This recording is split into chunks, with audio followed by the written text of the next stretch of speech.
What's up mga ka-idol? Meron akong isang tip sa inyo mga ka-idol. Yung may mga mataas na blood pressure at saka blood sugar. Kung sino man may mga UTI doon dyan sa inyo mga ka-idol, itong tip ko sa inyo. At marami po itong benepisyo. Itong serpentina at saka yung tinatawag nila na balbas pusa. Ito mga ka-idol. Yung tahibo. Marami po itong benepisyo mga ka-idol, itong serpentina. Yung mataas na dugo, may mga blood sugar, ang mga UTI. Isa po itong nakagaling sa akin mga ka-idol, yung UTI ko na hindi ako nakaihi. Ito lang kinakain ko, hindi ko na nililaga. Dati nililaga ko mga ka-idol, pero mas effective yung kinakain mo.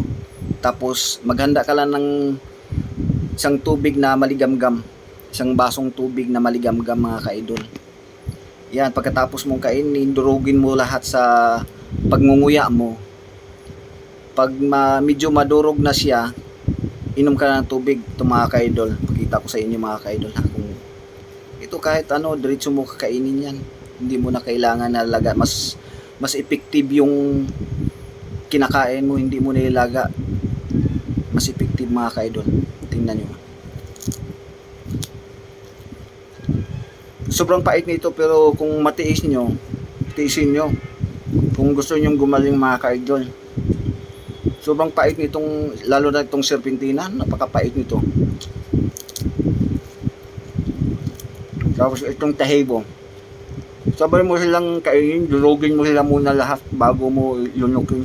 Sabay inom ng tubig.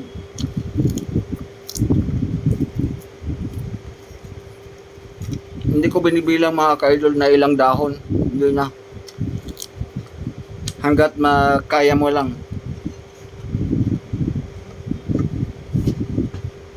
Napakapait.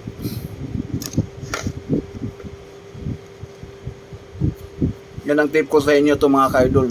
May mga matataas na dugo at saka mataas na sugar, blood sugar. Yung may mga UTI dyan. Ito ang nakagaling sa akin sa UTI ko na hindi ako makakaihi.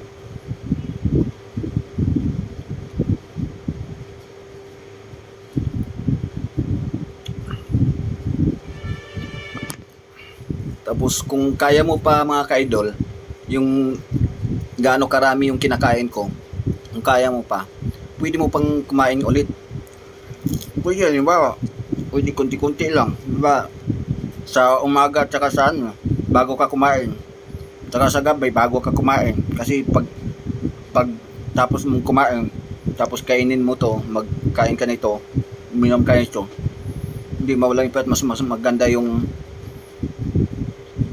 bago ka kumain, mga ka-idol.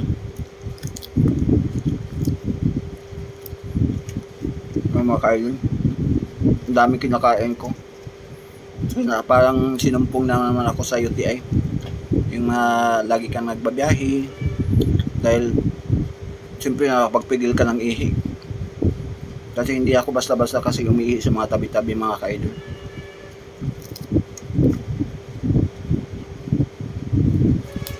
Yun ang tip ko sa inyo mga ka-idol. Napaka-bisa nitong herbal nito. Marami to idol, mga ka-idol. Kilala na tong herbal na to mga ka-idol, serpentina at saka tahibo, yung tinatawag nila na balbas pusa.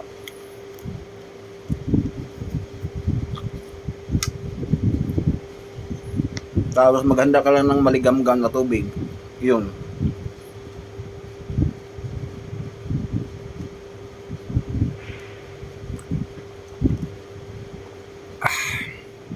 Tapos pwede kayo uminom ng ano, bawa, kape pagkatapos itong kumain para mawala yung pait. Kasi sobrang pait talaga nito mga ka-idol.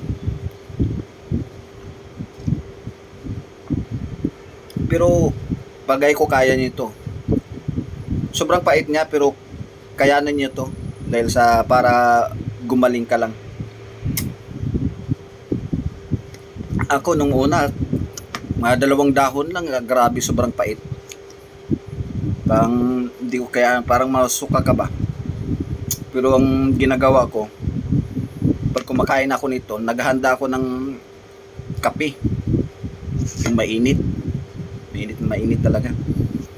Pero yung kayanan mo lang minom pag kinakain ka tapos sabay inom ng kape, nawawala yung pait niya. Yan ang mga tips ko sa inyo mga ka-idol. Napakabisa nitong herbal na to. Serpentina at saka tahibo mga ka-idol. Napakagaling nitong herbal na to. Marami kayong makikita nito mga ka-idol. I-search nyo lang tahibo at saka serpentina. Yung tahibo, yun ang tinatawag nilang balbas pusa. Yung may mga bulaklak siya na puti mga ka-idol. Parang may mga yung balbas pusa dito, puti. Yun siya mga ka-idol. Makita niyo yan sa pag-search nyo sa Google. Napakapait mga ka-idol. Yan ang tip ko sa inyo mga ka-idol.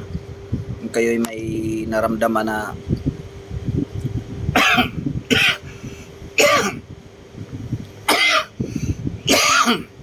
bilawakan ako sa tubig mga ka-idol. Yun mga ka-idol.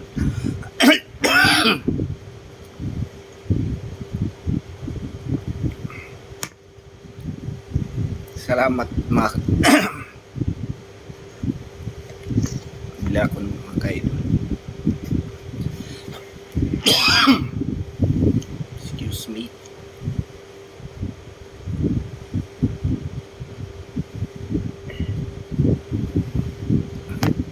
Salamat mga ka-idol. Paki-likes na lang sa mga video ko mga ka-idol. Thank you. Yan ang tips ko sa inyo mga ka-idol. Thank you mga ka-idol. Salamat sa panood nyo sa video ko mga ka-idol. Thank you, thank you.